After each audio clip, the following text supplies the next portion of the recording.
Hello. तो कैसे हो आप लोग? सब बढ़िया हो? तो हम लोग जो है वो कंज्यूमर बिहेवियर में डिमांड कंप्लीट कर चुके हैं और कार्डिनल भी कंप्लीट कर चुके हैं। अब ऑर्डिनल की ओर पहुंचे हैं। शुरू करते हैं। कंज्यूमर बिहेवियर जो कि अपने आप में माइक्रो इकोनॉमिक्स में बहुत इंपॉर्टेंस रखता है, बीपीएससी में बहुत इंपॉर्टेंट है। और उसमें भी ये ऑर्डिनल अप्रोच जो है, ये मतलब बीपीएससी ने इस चैप्टर से इतने क्वेश्चंस पूछे हैं अपने पूरे के पूरे, मतलब 39 से लेकर के और अभी तक के एग्जाम में, कि मतलब आपको लगेगा कि बीपीएससी को सिर्फ इसी टॉपिक से प्यार है और किसी टॉपिक से प्यार ही नहीं है। वो बहुत प्यार करता है इस टॉपिक से। तो हम लोग भी बहुत प्यार करेंगे इसको और बहुत अच्छे से इसको निपटाएंगे और बहुत बढ़िया से निपटाएंगे। आपको मजा आएगा क्योंकि बहुत आसान और बहुत इंपॉर्टेंट टॉपिक है। ठीक है, तो हम लोग शुरू करते हैं ऑर्डिनल अप्रोच। कार्डिनल हम लोग निपटा चुके हैं, हम लोग ऑर्डिनल शुरू करते हैं। ठीक है।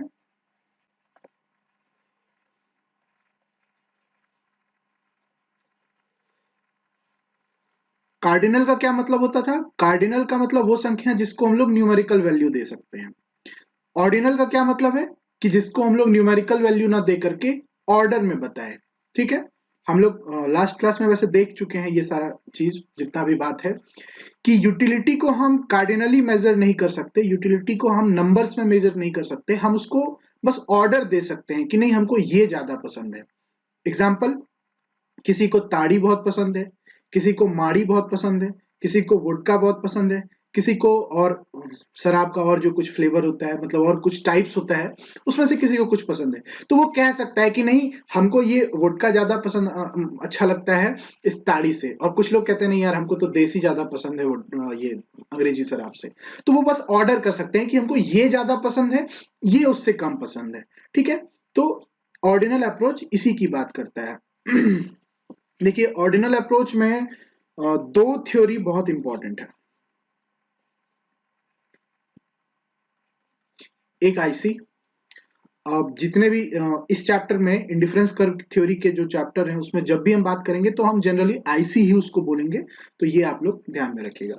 और दूसरा आरपीटी, रिवेल्ड प्रेफरेंस थ्योरी, ये सैमुएल्सन का है और इसको बेसिकली बीपीएससी हमेशा हिक्स और एलन के नाम से पूछता है ये थ्योरी।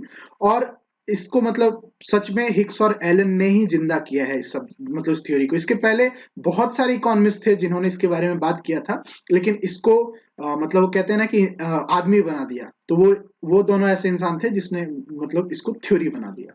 ठीक है। लॉजिकली इसको मतलब जान देने वाला, इसमें जान फूकने वाला इस थ्योरी में वही दोनों इकोनॉमिस्ट थे, हिक्स और एलन। और बाद में हिक्स ने इसको बहुत ही ज्यादा मतलब बहुत बहुत बहुत इसको मतलब इकोनॉमिक्स के क्षेत्र में इसको बहुत ही मतलब बड़ा बना करके रख दिया।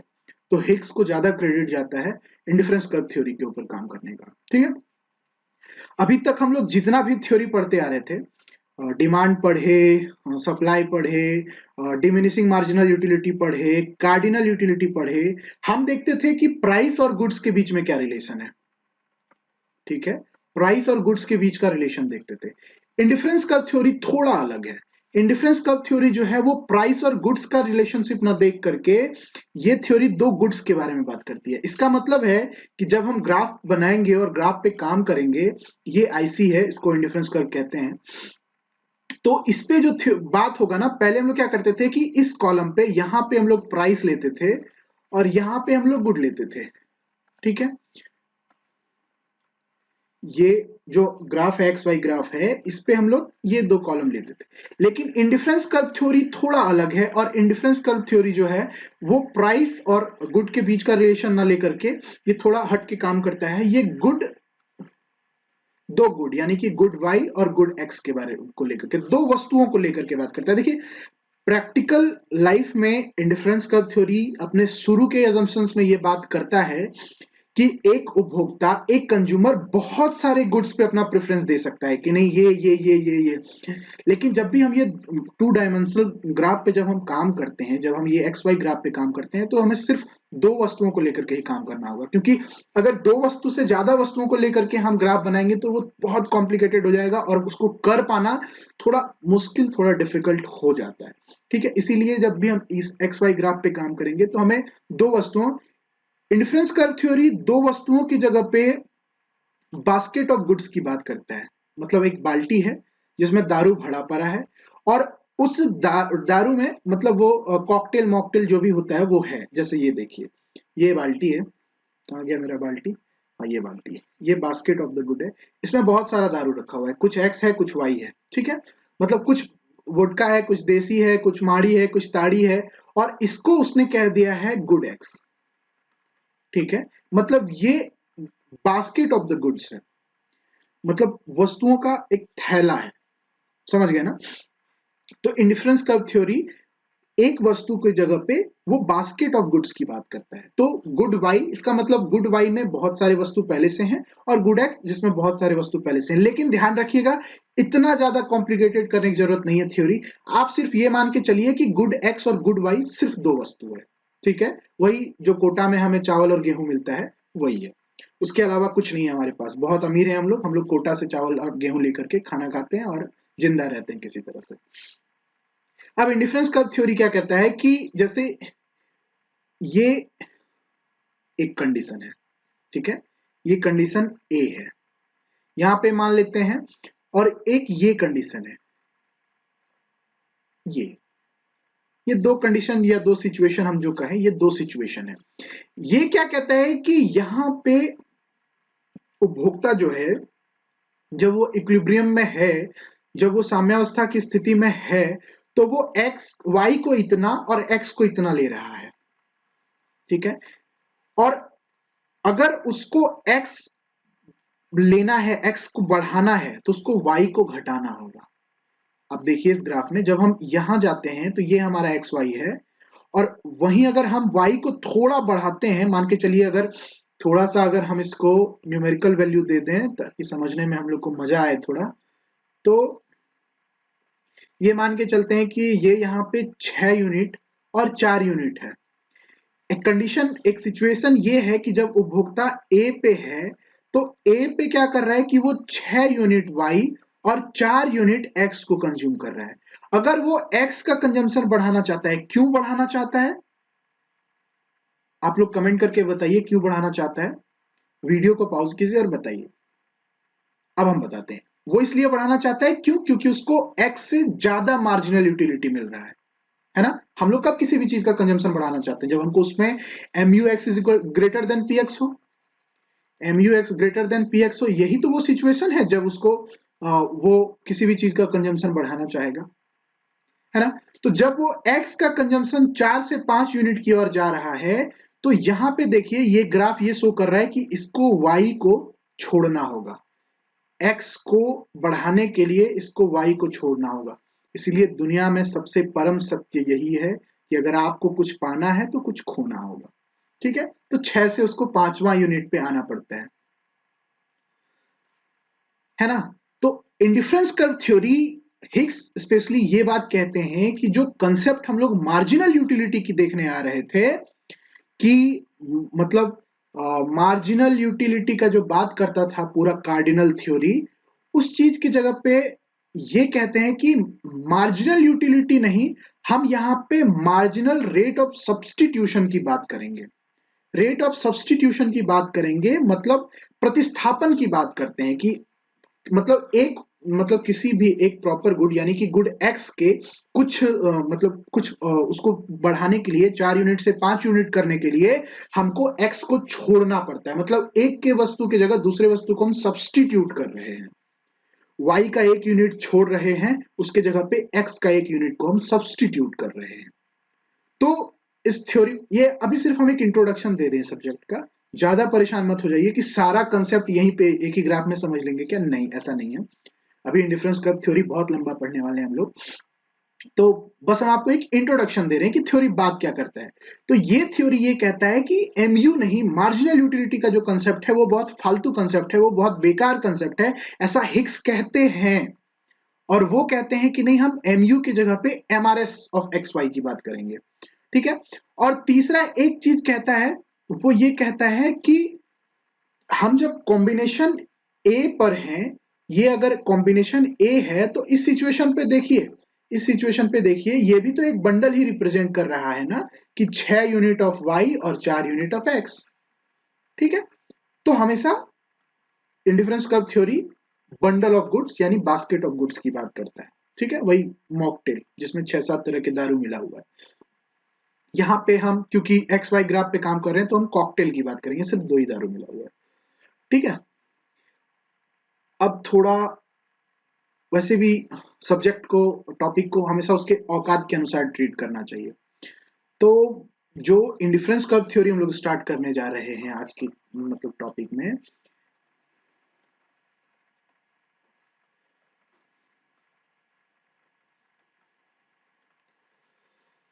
ठीक है, ये जो इंडिफरेंस कर्व थ्योरी जिसको हिंदी में कहते हैं उदासीनता वक्र सिद्धांत। उदासीनता का मतलब ये नहीं कि ये मजनू है, उदासीनता का मतलब हम इस थ्योरी में ये पढ़ेंगे कि ना ये अच्छा है ना ये बुरा है, मतलब ना ये अच्छा है ना ये अच्छा है ना ये बुरा है ना ये बुरा है, मतलब वो इंडिफरेंट है, फर्क नहीं पड़ता है। जब भी उदासीनता इंडिफरेंस की बात करें तो एक बहुत अच्छा बात है, इसको आप लोग ध्यान में रखिएगा कि हम हमेशा फर्क नहीं पड़ता है वाला सिचुएशन में। ठीक है, उदासीनता वक्र सिद्धांत, या इसको एक और नाम से जानते हैं तटस्थता वक्र सिद्धांत। ठीक है, इसके अलावा भी बहुत सारे नाम से आपको बीपीएससी क्वेश्चन पूछती है, एक्सेलेंट के नाम से पूछ देती है, ऑर्डिनल अप्रोच के नाम से पूछ देती है, लेकिन ये 2 नाम है जो हिंदी में यूज करते हैं हम लोग। ठीक है, इसके अंतर्गत बीपीएससी ने बहुत सारे क्वेश्चंस पूछे, अभी हम लोग क्वेश्चन भी देखेंगे, लेकिन हम लोग देखते हैं कि इसके कौन कौन से पार्ट को बीपीएससी ने टच किया है अभी तक, इसमें बीपीएससी ने क्या क्या पूछा है, हम लोग को वही सब तो पढ़ना है। बीपीएससी ने आईसी का डेफिनेशन पूछा है, इसको डिफाइन करने के लिए कहा है। ठीक है, इसके अलावा उसने स्टेट ऑफ इक्विलिब्रियम की बात की है, इसका इक्विलिब्रियम को कैसे हम डिटरमाइन करते हैं और कहां पे ये इक्विलिब्रियम में रहेगा कंज्यूमर। इसके अलावा बीपीएससी ने इसके प्रॉपर्टीज की बात की है, प्रॉपर्टी पे बहुत सारा क्वेश्चन है। वैसे भी जब हम ग्रेजुएशन में पढ़ते हैं ना, तो जो हमारे गुरुजी हम लोग को इकोनॉमिक्स पढ़ाते हैं ग्रेजुएशन में, तो वो कहते हैं कि प्रॉपर्टी सारे रट जाओ डिफरेंस करके, बहुत इंपॉर्टेंट है। क्या पता था कि वही प्रॉपर्टी आके बीपीएससी के पेपर में भी लिखना है, वरना उसी टाइम रट गए होते सब प्रॉपर्टीज। फिर इसका क्या बोलते हैं, इसके अलावा एप्लीकेशन इंडिफरेंस कर्व का रियल लाइफ में क्या एप्लीकेशन है, या इकोनॉमिक्स के और थ्योरी में इसका क्या यूज किया जाता है, ये चीज भी बीपीएससी ने एक बार पूछा है। इसके अलावा बीपीएससी ने पूछा है इसका क्रिटिकल एनालिसिस करने के लिए भी बीपीएससी ने बहुत बार कहा है, जो कि बीपीएससी आरपीटी पे भी फोकस करती है। इसका इसका देखिए, जब भी कोई मतलब एग्जाम या कोई भी आपका सब्जेक्ट में जब उसके उससे एडवांस थ्योरी आ चुका है, और मतलब कमीशन अगर उस थ्योरी पे ज्यादा फोकस कर रही है, तो उसके पहले वाले थ्योरी को पे बहुत क्रिटिसाइज करवाएगी आपसे, बहुत उस पे उसको बहुत गरियाने के लिए कहेगी कि गरियाते रहो उस थ्योरी को, क्योंकि उसको नहीं गरियाओगे तो नए वाले थ्योरी को वैल्यू कैसे मिलेगा। इसीलिए क्रिटिसिज्म, इसका क्रिटिकल एनालिसिस। इसके अलावा इसका कुछ एडवांस पार्ट है, जब हम डिमांड ग्राफ इसका डिराइव करेंगे इसके थ्रू, तो वहां पे कुछ इफेक्ट्स देखेंगे, इनकम इफेक्ट, इसके अलावा प्राइस इफेक्ट, इसके अलावा हिक्स ने एक मतलब इक्वेशन दिया था कि sorry price effect is equal to income effect plus substitution effect, इस पे बात किया है। इसके अलावा बीपीएससी ने इस टॉपिक का एक और पहलू को छुआ है, जो है इनकम कंजम्पशन कर्व और प्राइस कंजम्पशन कर्व। बीपीएससी अभी तक सिर्फ इतना ही, मतलब इस इतने ही टॉपिक्स पे बीपीएससी ने इस टॉपिक में इतना ही क्वेश्चन पूछा है। वैसे इससे ज्यादा कुछ पढ़ने को है भी नहीं इस टॉपिक में, मतलब सारे पार्ट, इसके हर एक अंग अंग को छुआ है बीपीएससी ने। ठीक है, इसलिए इस थ्योरी को हम लोग बहुत अच्छे तरीके से पढ़ेंगे, ज्यादा परेशान होने की जरूरत नहीं है, बहुत मजे लेके पढ़ेंगे, बहुत इंजॉय करके पढ़ेंगे। थोड़ा इसका हिस्ट्री, थोड़ा बैकग्राउंड देखते हैं।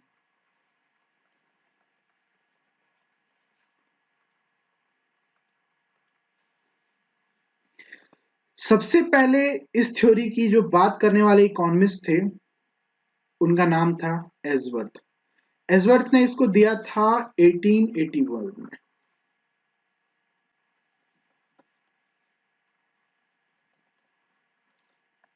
1881 में एडवर्थ ने इंडिफरेंस कर्व का बात नहीं किया था, इस मतलब इस कर्व का एप्लीकेशन का बात किया था। एजवर्थ जो है वो वेलफेयर इकोनॉमिस्ट थे, उन्होंने वेलफेयर इकोनॉमिक्स में एक थ्योरी दिया है और उन्होंने एक एजवर्थ डायग्राम बनाया था जिसमें उन्होंने एक्सचेंज, मतलब वो इंटरनेशनल इकोनॉमिक्स में भी हम लोग बहुत ज्यादा उसको पढ़ेंगे, वो एक्सचेंज की बात करते हैं कि कर्व पे हम किस सिचुएशन में पहुंचेंगे तो हम एक्सचेंज कर पाएंगे। ठीक है, एजवर्थ ने सिर्फ इतना ही बात किया था और कुछ नहीं। वो एक्सचेंज यानी सब्सटीट्यूशन की बात किए थे एजवर्थ ने सबसे पहले। उसके बाद आते हैं पेरेटो। एक्चुअली में एजवर्थ जो है वो इंटरनेशनल इकोनॉमिक्स में उनका बहुत बड़ा योगदान है। पेरेटो बहुत बड़े वेलफेयर इकोनॉमिस्ट थे, बहुत ज्यादा, आप लोगों ने इनका नाम भी सुना होगा बहुत बार। तो पेरेटो, ठीक है, पेरेटो ने 1906 में सबसे पहले ये कहा कि जो यूटिलिटी है, जो उपयोगिता है, जो संतुष्टि है, वो एक मानसिक तत्व है। ठीक है, वो सिर्फ दिमाग की उपज है और इसी की वजह से क्या बोलते हैं, इसको हम लोग संख्या में वैल्यू नहीं दे सकते, इसको हम लोग संख्या में नहीं नाप सकते, क्योंकि हर एक व्यक्ति के लिए सिमिलर वस्तु से, सिमिलर चीज से, मतलब एक रसगुल्ला से हमको जो संतुष्टि मिलेगा जरूरी नहीं है कि आपको भी वही संतुष्टि मिले। सबके लिए वो अलग अलग है, वो स्थिर नहीं है, इसलिए उसको हम लोग माप नहीं सकते। वो एक मतलब दिमाग का उपज है, दिमाग में सिर्फ लोगों के उपजता है, एक मतलब मानसिक तत्व है। ठीक है, एक साइकिक कंसेप्ट है। पेरेटो ने सबसे पहले ये बात पेरेटो ने किया था। उसके बाद एक बहुत बढ़िया इकोनॉमिस्ट आते हैं मेरे फेवरेट, जिनका नाम था स्लट्सकी। पता नहीं इन भाई साहब को अंग्रेजी नहीं आती थी क्या, इन्होंने मतलब रशियन में मतलब पेपर को लिखा। और चूंकि 1915 यानी वर्ल्ड वॉर फर्स्ट वन उस टाइम हो रहा था, ये वर्ल्ड वॉर वन का सिचुएशन है, पूरा विश्व जो है वो उथल पुथल में फंसा हुआ था। और एक तो पूरा विश्व फंसा हुआ था और ऊपर से इनका जो पेपर था वो रूसी भाषा में था, इसलिए इसको ज्यादा तवज्जो नहीं मिला। लोगों ने इसको मतलब लोग इसको इग्नोर कर दिए, इसके बारे में ज्यादा कुछ पढ़े नहीं और ज्यादा इंपॉर्टेंस इस थ्योरी को मिल नहीं पाया। उसके बाद आते हैं, ये भी मेरे फेवरेट हैं, जे आर हिक्स और R G D Elon.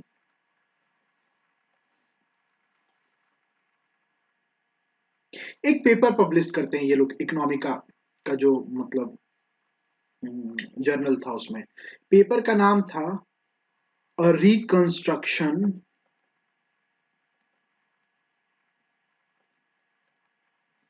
Of the theory of value.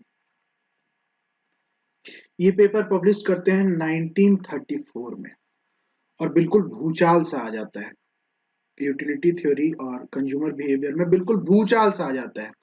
ठीक है, और ये लोग लॉजिकल परफेक्शन देते हैं थ्योरी को। इसके पहले जितने इकोनॉमिस्ट थे उन्होंने बात तो किया था, लेकिन किसी ने भी इसको मतलब लॉजिकली प्रूव नहीं किया था। हिक्स और एलन इसको लॉजिकल मतलब परफेक्शन देते हैं एकदम बिल्कुल।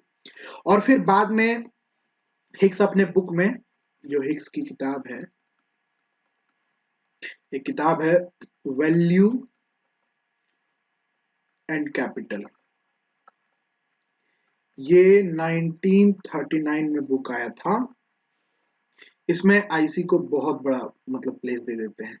और दूसरा इनका किताब था, फिर बाद में इन्होंने एक किताब लिखा था रिवीजन ऑफ डिमांड थ्योरी के नाम से। ज्यादा मोटी किताब नहीं थी, पढ़ना चाहे तो आप लोग पढ़ सकते हैं, जिसपे बीपीएससी ने अपने 66वें एग्जाम में क्वेश्चन भी पूछा है इसी पे। हिक्स इसको बहुत इंपॉर्टेंट रोल देते हैं अपने इस दोनों बुक में। वैसे एक बात बताएं, इंडिफरेंस कर्व थ्योरी जो है वो इंडिया के अलावा और किसी भी कंट्री में इसको कोई तवज्जो नहीं मिलता है, लेकिन बीपीएससी आज भी इसको पकड़ के बैठी हुई है। ठीक है, इंडिया में इसका बहुत बहुत इसको इज्जत है इंडिफरेंस कर्व थ्योरी को, लेकिन इंडिया के बाहर इंडिफरेंस कर्व थ्योरी को बिल्कुल इज्जत नहीं है। ठीक है, अब एक चीज जो आपको, जैसे हम लोग हर थ्योरी के पहले क्या करते हैं कि एक पॉइंट होता है जिसको हम लोग पकड़ के चलते हैं पूरी थ्योरी में। तो इंडिफरेंस कर्व थ्योरी में एक चीज है जो हमेशा आप लोग याद रखिएगा कि ये जो थ्योरी है ये यूटिलिटी लेवल को कांस्टेंट मानता है, स्थिर मानता है, ठीक है।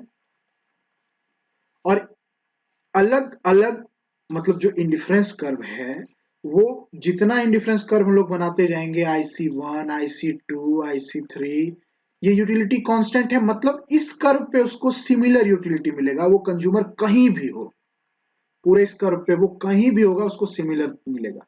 इससे ऊपर जाएंगे तो उसको इस पे सिमिलर मिलेगा, लेकिन इस यूटिलिटी कर्व से इसको इसमें ज्यादा यूटिलिटी मिलेगा, ठीक है। और उसी तरह इस यूटिलिटी कर्व से उसको इस यूटिलिटी कर्व में ज्यादा यूटिलिटी मिलेगा। हालांकि वो जब कर्व पे रहेगा तो उसको सिमिलर यूटिलिटी मिलेगा, ठीक है। कंफ्यूज मत होइएगा, इसको हम लोग आगे समझेंगे पूरा का पूरा, समझ गए।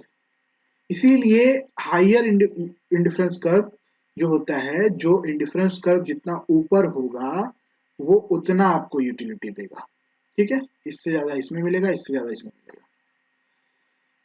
सिर्फ समझिएगा इस चीज को, आप लोग पूरे इस थ्योरी में ध्यान रखिएगा कि यूटिलिटी लेवल जो है वो कांस्टेंट है। और हिग्स ने MU के जगह पे MRSXY का प्रयोग किया है, मार्जिनल रेट ऑफ सब्स्टिट्यूशन, ठीक है, स्थानापन्न प्रतिस्थापन दर जिसको हम लोग कहते हैं, ठीक है, इसका प्रयोग किया आईसी में। ये दो चीज है जिसको आप लोग बहुत ध्यान से रखिएगा, याद रखिएगा। चलिए अब थ्योरी में हमारा सबसे पहला प्रोसेस क्या होता है? सबसे पहला हमारा प्रोसेस होता है असम्पशन देखने का। असम्पशंस, पहला असम्पशन, कंज्यूमर बहुत बुद्धिमान है, ठीक है। कंज्यूमर बहुत रैशनल है, बहुत विवेकशील उपभोक्ता है, ठीक है। विवेकशील उपभोक्ता है, उसका एम क्या है? तो यूटिलिटी मैक्सिमाइजेशन, उसको ज्यादा से ज्यादा उपयोगिता प्राप्त करना है। कब? उसका इनकम दिया हुआ है कि तुम्हारा इनकम इतना ही है और मार्केट का प्राइस भी दिया हुआ है, ठीक है। इस सिचुएशन में उसको यह देखना है कि मेरा इनकम 10 रुपया है, मार्केट में प्राइस इतना चल रहा है, इस हिसाब से हम कौन सा वस्तु कितना खरीदें कि हमको ज्यादा से ज्यादा संतुष्टि मिल पाए। उसका पूरा कंफ्यूजन यही है और हम लोग पूरे थ्योरी में यही करेंगे।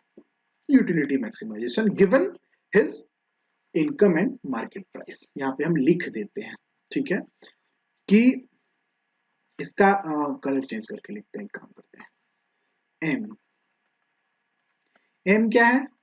तो यूटिलिटी मैक्सिमाइजेशन, ठीक है, सब्जेक्ट टू कि given his income and market price, ठीक है। उसका आय और बाजार मूल्य दिया हुआ है,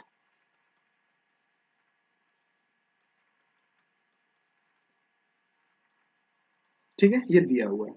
उसको क्या करना है? अपनी उपयोगिता को बढ़ाना है, मैक्सिमाइज करना है, जितना ज्यादा से ज्यादा वो कर सकता है। पहला अजम्पशन ये है, ठीक है। दूसरा अजम्पशन, कंप्लीट नॉलेज,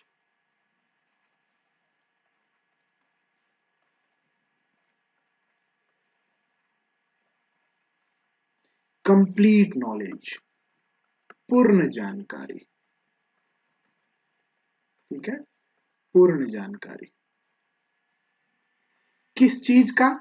तो जो भी रिलेवेंट मतलब इंफॉर्मेशन है, प्राइस के बारे में, इनकम के बारे में, मार्केट के बारे में, सब कुछ है। देखिए जब भी किसी भी थ्योरी की हम बात करते हैं तो कंप्लीट नॉलेज, कंप्लीट इंफॉर्मेशन की बात करते हैं। एक चीज छोटा सा जो बेसिक सा चीज है हम आपको समझाना चाहेंगे यहाँ पे, ठीक है, उसके लेकर के ज्यादा कंफ्यूज मत होइएगा। इकोनॉमिक्स दो तरह का थ्योरी पर काम करता है, एक जिसको हम लोग कहते हैं सर्टेनिटी की थ्योरी, ठीक है, सर्टेनिटी की थ्योरी, और दूसरा एक थ्योरी होता है अनसर्टेनिटी। दो थ्योरी, यहाँ पे उसको उपभोक्ता को सब चीज पता होता है कि दाम क्या है मार्केट में, मार्केट कैसा है, मार्केट अभी कैसा चल रहा है, दारू का रेट क्या चल रहा है, उसको अपना इनकम पता होता है, उसको सब कुछ पता होता है। और एक दूसरा कंडीशन होता है अनसर्टेनिटी, जहां पे उपभोक्ता को कुछ नहीं पता, वो प्रोबेबिलिटी को लेकर के काम करता है।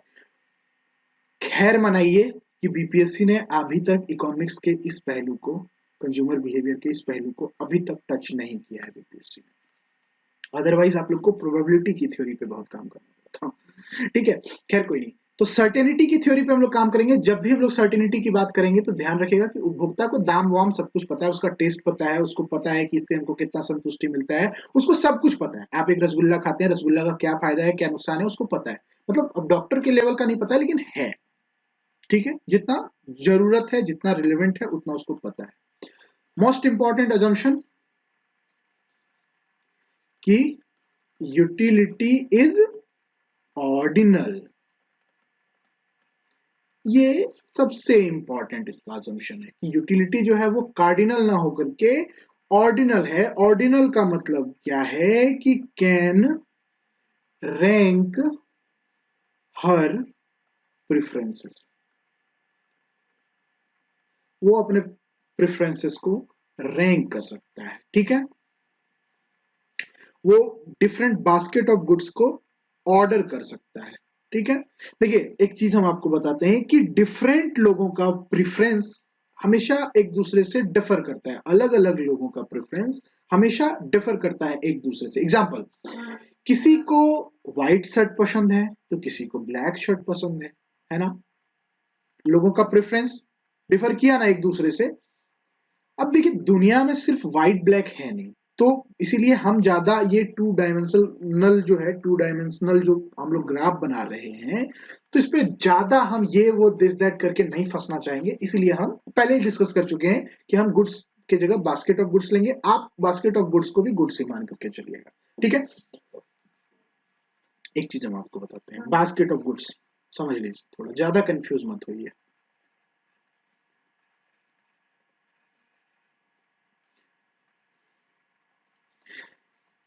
एक काम कीजिए कि लेट x1 को डिनोट करने दीजिए क्वांटिटी ऑफ गुड वन। ठीक है, कोई एक वस्तु है गुड वन, उसका जो क्वांटिटी है उसको हम लोग x1 से रिप्रेजेंट करते हैं। और इसी तरह से x2 जो है वो क्वांटिटी ऑफ गुड टू को रिप्रेजेंट करता है।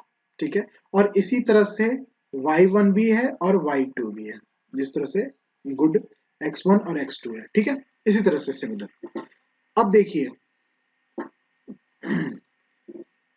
अगर हम एक ब्रैकेट बनाते हैं और उसमें x1 और x2 दोनों लिखते हैं कोमा लगा करके, तो ये x बंडल को रिप्रेजेंट करता है। x बंडल के अंदर कुछ x1 है, कुछ x2 है।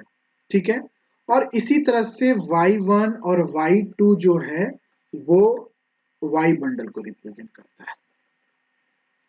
ठीक है, ये हमारा बास्केट ऑफ द गुड्स है। हम ये इसकी जगह पे सिर्फ एक्स वाई यूज करेंगे। समझिएगा सिर्फ इस चीज को, आप लोग रेफरेंस के लिए हम बता रहे हैं, वैसे भी बहुत बेसिक चीज है, इसमें तो आप लोग कंफ्यूज हो ही नहीं रहे होंगे, कंफ्यूज होना ही नहीं है इसमें आप लोगों को। अब प्रेफरेंस तीन तरह के हम लोग देख सकते हैं। एक कंडीशन हो सकता है स्ट्रिक्टली प्रेफर्स, एक कंडीशन हो सकता है इनडिफरेंट, एक हो सकता है वीक प्रेफरेंस। ठीक है, समझते हैं। दो वस्तु है एक्स और वाई। ठीक है, अब अगर कंज्यूमर कहता है कि नहीं हमको सिर्फ एक्स से चाहिए, बच्चा की तरह, हमको वाई से कोई मतलब ही नहीं है, हमको सिर्फ और सिर्फ एक्स पसंद है, तो ये वो कंडीशन है जब हम स्ट्रिक्टली प्रेफर, मतलब जो पसंद है वो पसंद है, बस सिंपल है। ये कंडीशन है कि जो पसंद है वो पसंद है। दूसरा कंडीशन है इनडिफरेंट का। इनडिफरेंट का मतलब है कोनो दे दो कोनो दिक्कत नहीं है, फर्क नहीं पड़ता है वाला सिचुएशन। ठीक है, एक्स भी दे दो चलेगा, वाई भी दे दो चलेगा, कोई बात नहीं है, दोनों में से जो दे दोगे हमको ज्यादा दिक्कत नहीं है। जो एक्स भी दे दोगे चलेगा, वाई भी दे दोगे तो कोई दिक्कत नहीं है। ठीक है, फर्क नहीं पड़ता। और तीसरा टाइप है ठीक है ना, का मतलब है बंदा बहुत कंफ्यूज है, या तो वो प्रेफर करेगा या तो वो इंडिफरेंट रहेगा। ठीक है, मतलब कभी कभी कहेगा, जैसे कि किसी से पूछो कि तुम गुलाब जामुन खाओगे कि सादा रसगुल्ला खाओगे, कोई फर्क नहीं पड़ता है, दोनों में से कोई भी दे दोगे तो चलेगा, एक काम करो सफेद वाला ही दे दो। ये जो सिचुएशन है, ठीक है, तो ये है वीक प्रेफरेंस का। पहला सिचुएशन कि नहीं हम सफेद वाला रसगुल्ला ही खाएंगे, हमको काला गुलाब जामुन, मतलब हमको गुलाब जामुन पसंद ही नहीं है, स्ट्रिक्टली प्रेफर, गुलाब जामुन खिलाओ या सादा वाला रसगुल्ला खिलाओ, कोई बात नहीं है, फर्क ही नहीं पड़ता जो खिला दोगे। इनडिफरेंट का सिचुएशन। वीक प्रेफरेंस, जो दे दोगे, काला या गुलाब जामुन खिला दो या सफेद वाला खिला दो, कोई फर्क नहीं पड़ता है, एक काम करो गुलाब जामुन खिला दो। ये जो सिचुएशन है इसको हम लोग कहते हैं वीक प्रेफरेंस। ये जो वीक प्रेफरेंस का अजम्पशन है, हिक्स ने जो अपने लॉजिकल ऑर्डरिंग थ्योरी वाला जो पेपर बनाया था, जिसको बीपीएससी ने 66वीं के एग्जाम में पूछा है, वो इसी अजम्पशन पर बेस्ड है, वीक प्रेफरेंस वाला अजम्पशन पर बेस्ड है। ठीक है, अगला अजम्पशन, ठीक है, ये हम सिर्फ आपको प्रेफरेंस समझा रहे थे और कुछ नहीं, बंडल भी समझा है और प्रेफरेंस भी समझा है।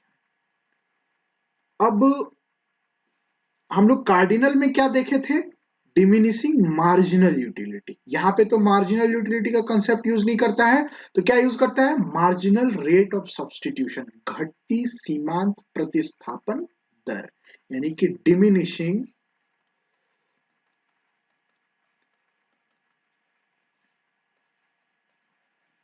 मार्जिनल रेट ऑफ सब्स्टिट्यूशन,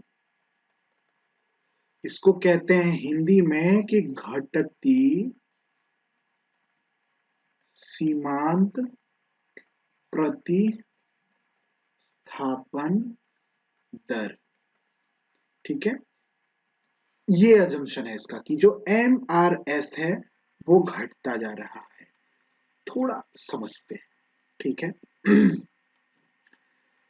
जितना ज्यादा y को हम लेना चाहेंगे, जितना ज्यादा हम, मतलब सॉरी y की जगह बोल रहे हैं, जितना ज्यादा हम x को लेना चाहेंगे, इस ग्राफ में हम लोग क्या देखे थे कि जितना ज्यादा हम, पहले ये सिचुएशन था, जितना ज्यादा से ज्यादा हम x को लेना चाहेंगे, जितना ज्यादा से ज्यादा हम x को बढ़ाना चाहेंगे, इधर आना चाहेंगे, y घटता जाएगा। लेकिन लेकिन लेकिन ध्यान रहे मोह माया वाला कंसेप्ट, अगर हम x के लिए एक x लिए, उसके लिए हम कुछ y छोड़े, दूसरे x के लिए जब हम y छोड़ेंगे तो मेरा मोह माया y के प्रति भी बढ़ने लगेगा, और हम पहले जितना y छोड़े थे उससे कम छोड़ना चाहेंगे। एमआरएस को बहुत अच्छी तरीके से समझेंगे, सिर्फ समझिएगा डिमिनिशिंग एमआरएस क्या है। एमआरएस क्या है कि घटता जाएगा, जैसे जैसे हम x को बढ़ाता जाएंगे उसका सब्स्टिट्यूशन रेट जो है वो घटता जाएगा धीरे धीरे। ठीक है, ये चीज क्लियर है। अभी हम लोग समझेंगे एमआरएस पे, बहुत डिस्कशन करेंगे अभी हम लोग, पूरा एकदम सब कुछ करेंगे, परेशान होने की जरूरत नहीं, सिर्फ इतना समझ लीजिए और कुछ नहीं, कि जितना ज्यादा से ज्यादा हम y को x की जगह सब्स्टिट्यूट करेंगे, मोह माया बढ़ता जाएगा और उतना कम ही हम y को छोड़ पाएंगे x के लिए। एक सिचुएशन ऐसा आएगा जब हम बोलेंगे नहीं अब हम x नहीं लेंगे क्योंकि मेरे पास y रहना भी जरूरी है, मोह माया ऐसा आ जाएगा कि अब हम y को छोड़ना ही नहीं चाहेंगे। ये इंडिफरेंस कर्व का असम्पशन है। इसके अलावा अभी हम लोग क्या देखे थे, मोर इज बेटर, जितना ज्यादा होगा उतना मजा आएगा। ठीक है, always prefer a large amount of good to a smaller. ठीक है, मतलब ज्यादा वस्तुओं का जो गठरी है ना उसको कंज्यूमर हमेशा प्रिफर करना चाहेगा कंपैरेटिवली छोटा वाला गठरी को। ठीक है, यहां पे एक और चीज आप लोग बहुत अच्छे से ध्यान में रखिएगा कि चूंकि सप्लाई जो है वो लिमिटेड है, कंज्यूमर क्या चाहेगा, उसको ज्यादा से ज्यादा वस्तु मिल जाए, लेकिन सप्लाई जो है वो लिमिटेड है, सप्लाई तो अनलिमिटेड नहीं है, तो इसलिए कंज्यूमर पूर्ण संतुष्टि की बिंदु पे नहीं पहुंचा है। ठीक है, अभी कंज्यूमर पूर्ण संतुष्टि की बिंदु पर नहीं पहुंचा है, इसलिए इस अजम्पशन को पूर्ण संतुष्टि का अभाव भी कहते हैं। ठीक है, गुड का लिमिटेड सप्लाई है, मोर इज बेटर है, जितना ज्यादा हो उतना बेहतर है, लेकिन सप्लाई कम है तो वस्तु कम ही मिल पाएगा कंज्यूमर को, तो वो पूर्ण संतुष्टि की बिंदु पे नहीं, वो चाहेगा थोड़ा और मिल जाता, थोड़ा भैया थोड़ा और दे दीजिए, वाला सिचुएशन है। ठीक है, इसलिए इस अजम्पशन को पूर्ण संतुष्टि का अभाव भी कहते हैं। ठीक है, ध्यान रहे। छठा अजम्पशन, इंडिफरेंस कर्व एक और चीज की बात करता है, वो कहता है कंसिस्टेंसी एंड, ये बहुत इंपॉर्टेंट है, इसको समझिएगा, ट्रांजिटिविटी ऑफ चॉइस। कंज्यूमर क्या कर रहा है, चॉइस ही तो बना रहा है, वो चॉइस ही तो कर रहा है कि नहीं वो ये नहीं है, नहीं है, नहीं है, नहीं ए अच्छा है, नहीं बी अच्छा है, नहीं ए बी से अच्छा है, तो चॉइस ही है। कंसिस्टेंसी को हिंदी में कहते हैं संगति। ठीक है, और ट्रांजिटिविटी को हिंदी में कहते हैं सकर्मकता।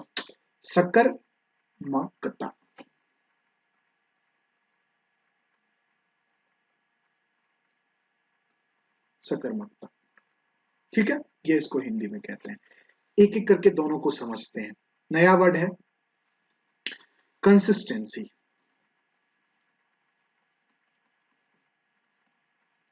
देखिए एक एक चीज को खोल रहे हैं आप लोग के सामने ताकि आप लोग कल कंफ्यूज नहीं हो। अगर किसी दिए हुए समय में एक टाइम पीरियड हम लोग मान लेते हैं, कोई भी टाइम पीरियड मान लेते हैं, ठीक है, कंज्यूमर जो है वो बंडल ए को बी की जगह चुनता है। ठीक है, वो कहता है नहीं बी पे को के जगह पे हम ए लेंगे क्योंकि हमको ए से ज्यादा संतुष्टि मिलता है, तो वो अगले समय पीरियड, अगले टाइम पीरियड में भी वो यही करेगा, हमेशा हमेशा यही करेगा। अगर ये उसका मन बदलता रहेगा तो इंडिफरेंस कर्व थ्योरी काम नहीं कर पाएगा। तो कंसिस्टेंसी का मतलब क्या है कि अगर उसने बी की जगह ए को चुना है तो वो हमेशा बी की जगह ए को चुनेगा, उसका मन कभी बदल के और ना आ बहुत ए खा लिए थोड़ा बी खाते हैं, ऐसा नहीं है। ठीक है, तो कंसिस्टेंसी का एग्जांपल है कि इफ ए को बी की जगह चुना जा रहा है किसी एक टाइम पीरियड में, तो बी को देन बी को कभी भी ए की जगह नहीं चुना जाएगा। ये कंसिस्टेंसी का एग्जांपल है। ट्रांजिटिविटी क्या है, समझ गए ना आप लोग कंसिस्टेंसी, तो ये ट्रांजिटिविटी क्या है,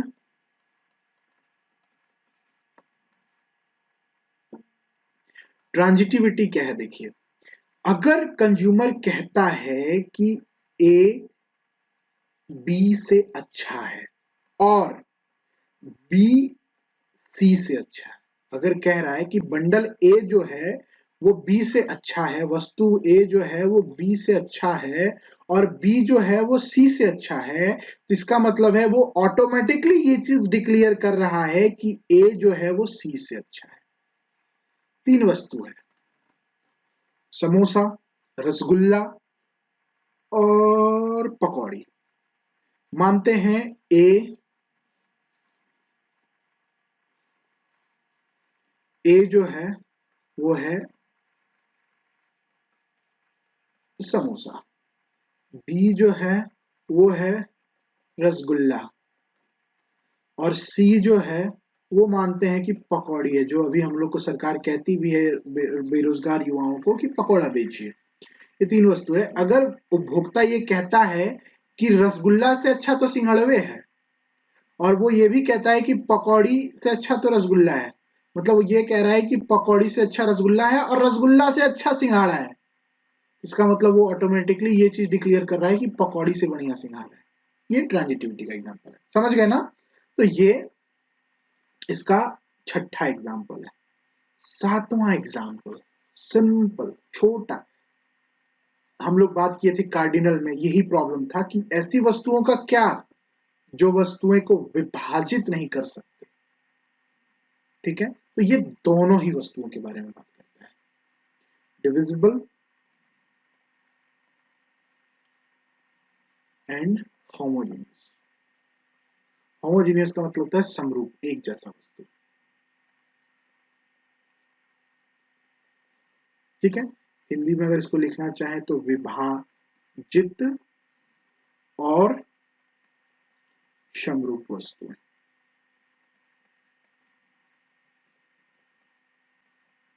ये इन दोनों की भी बात करता है, दोनों को लेकर के बात करता है। ये सारा अजम्पशन था जो हम लोग देख लिए एक एक करके, आप लोग नोट कर लीजिएगा। वैसे ये पीडीएफ हम आप लोग को दे देंगे, ठीक है। इस एक एक चीज को आप लोग नोट कर लीजिएगा, कहीं कुछ भी मत छोड़िएगा, क्योंकि अजम्पशंस पे ही पूरा थ्योरी आएगा और फिर थ्योरी को हम लोग क्रिटिसाइज भी अजम्पशन के माध्यम से ही करेंगे, ठीक है।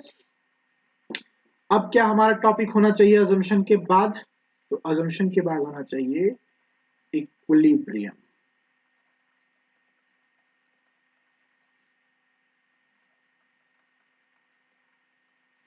इक्विलिब्रियम ऑफ द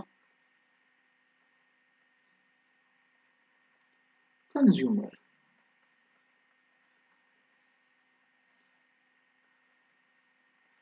ये होना चाहिए हमारा अगला टॉपिक।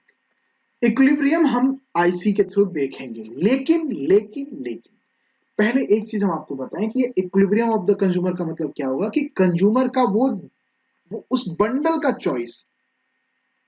का चॉइस जो उसका यूटिलिटी को मैक्सिमाइज कर रहा है। कंज्यूमर वो कौन सा बंडल चुनेगा जिससे उसका यूटिलिटी जो है वो मैक्सिमाइज हो जाए।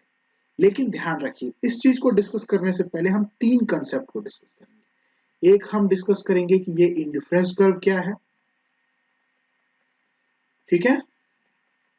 दूसरा हम देखेंगे slope of the IC, slope of IC, IC का स्लोप क्या है, इसी को हम कहते हैं मार्जिनल रेट ऑफ सब्स्टिट्यूशन। और तीसरा एक कंसेप्ट हम लोग देखेंगे वो होगा बजट लाइन का, ठीक है। ये बजट लाइन क्या है, ये तीन कंसेप्ट हम लोग देखेंगे, उसके बाद हम लोग इक्विलिब्रियम वाला कंसेप्ट पे आएंगे, ठीक है। तो सबसे पहले हम लोग इंडिफरेंस कर्व को देखते हैं, आईसी को देखते हैं। हम इंडिफरेंस कर्व की जगह अब आगे से आईसी का प्रयोग करेंगे, ठीक है। आईसी क्या होता है कि इट रिप्रेजेंट्स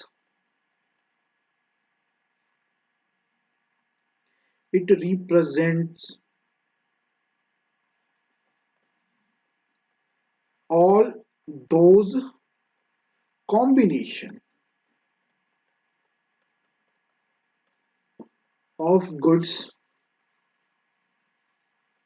ठीक है, which give same satisfaction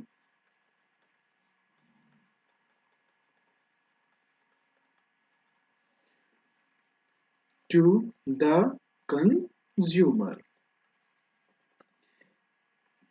ये अगर आईसी है और इस पॉइंट पे कंज्यूमर अगर इक्विलिब्रियम में है, तो ये वो पॉइंट है जहां पे 6 यूनिट वाई का और 4 यूनिट ऑफ एक्स का इस कॉम्बिनेशन को बता रहा है कि वो वाई कितना खरीदेगा और एक्स को कितना खरीदेगा, कि कंज्यूमर इक्विलिब्रियम में हो। इसका मतलब है कि वो different different combination, different different point पे डिफरेंट डिफरेंट कॉम्बिनेशन बताता है, ठीक है।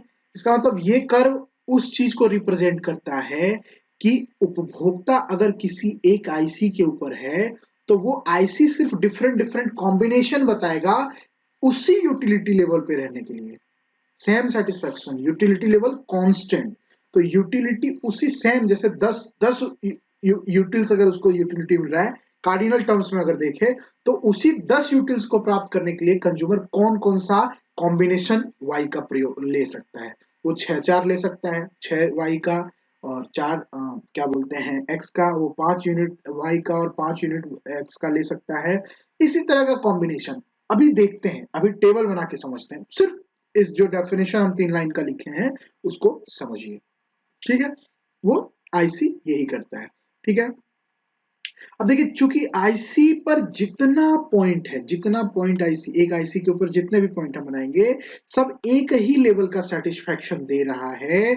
इसलिए इस कर्व को देखिए, ये जो कर्व है कहीं भी आप रहिए, उपभोक्ता कहीं भी रहे, उसको सेम लेवल ऑफ सेटिस्फैक्शन मिलेगा, उसको एक ही प्रकार का सेटिस्फैक्शन मिलेगा। तो एक बात बताइए, जब आपको एक ही संतुष्टि मिल रहा है गुलाब जामुन में भी और वही संतुष्टि आपको सफेद रसगुल्ला में मिल रहा है, तो आप इंडिफरेंट तो रहेंगे ही। वही वाला सिचुएशन, फर्क नहीं पड़ता है, जो खिला दो तुम बस खिला दो, पार्टी दे दो। समझ गए? तो ये वो सिचुएशन है कि यहाँ पे आप इंडिफरेंट वाली सिचुएशन में है कि आपको फर्क नहीं पड़ता है कि कौन सा कॉम्बिनेशन ले लें, 6y 4x कि 5y 5x कि 4y और 6x का कॉम्बिनेशन चूज करें, कोई फर्क नहीं पड़ता क्योंकि आपको उतना ही यूटिलिटी मिल रहा है। यही कारण है कि इस कर्व को इंडिफरेंस कर्व कहा जाता है, ऐसा कर्व जिसपे कंज्यूमर इंडिफरेंट रहता है। समझ गए इसको इंडिफरेंस कर्व क्यों कहते हैं?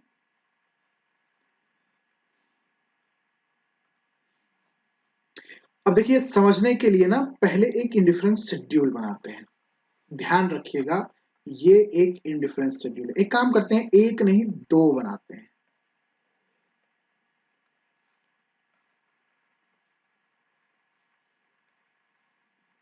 दो इंडिफरेंस शेड्यूल बनाते हैं,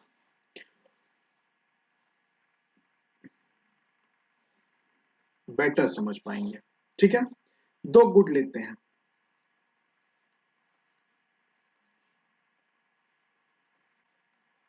यहां भी दो गुड वही लेते हैं।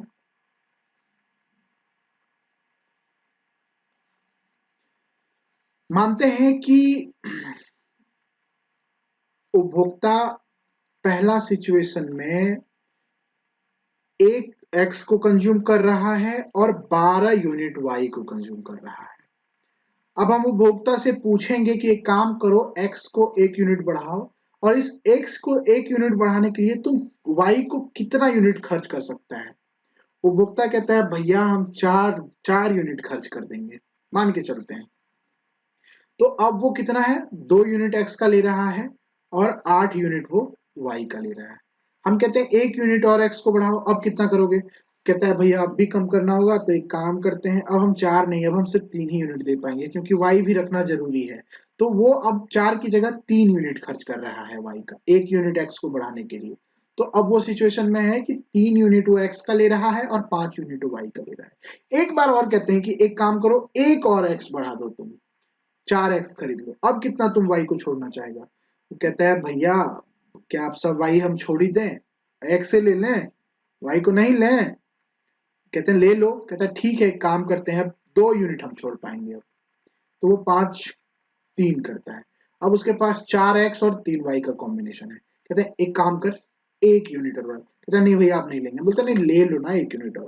कहता है ठीक है, एक आप हमको x दे दीजिए, लेकिन अब हम सिर्फ एक के यूनिट छोड़ेंगे y, क्योंकि एक y 2y तो मेरे पास रहना चाहिए, 2y से कम हम रखेंगे नहीं। वो सिचुएशन में है कि उसके पास ये 5 कॉम्बिनेशन है। सिचुएशन 2 में आते हैं। पहला कंडीशन है जब कंज्यूमर के पास 2x और 14y है। सेम क्वेश्चन, एक y बढ़ा लो, x बढ़ा लो। कहता है ठीक है भैया बढ़ा लेते हैं, कितना छोड़ोगे? 4। दूसरा कंडीशन, एक और y बढ़ा लो, कितना छोड़ोगे भैया? 3। तीसरा कंडीशन, एक y और बढ़ा लो, कितना छोड़ोगे भैया? 3 छोड़ दो, 2 छोड़ पाएंगे हम, तो 5। एक काम करो, एक कंडीशन और बढ़ा लो, 6।